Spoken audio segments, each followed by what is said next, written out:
नमस्तेस्तु भगवन् विश्वेश्वराय महादेवाय त्र्यम्बकाय त्रिपुरान्तकाय त्रिकाग्निकालाय कालाग्निरुद्राय नीलकण्ठाय मृत्युञ्जयाय सर्वेश्वराय सदाशिवाय श्रीमान् महादेवाय नमः।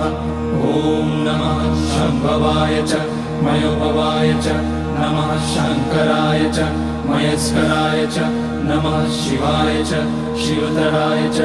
ॐ त्र्यम्बकं यजामहे सुगन्धिं पुष्टिवर्धनम् उर्वारुकमिव बन्धनान् मृत्योर्मुक्ष्यमामृतात्।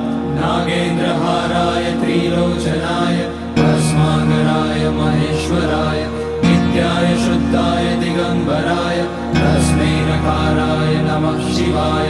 मन्दाकिनी सलिलचन्दन चर्चिताय नन्दीश्वर प्रमथनाथ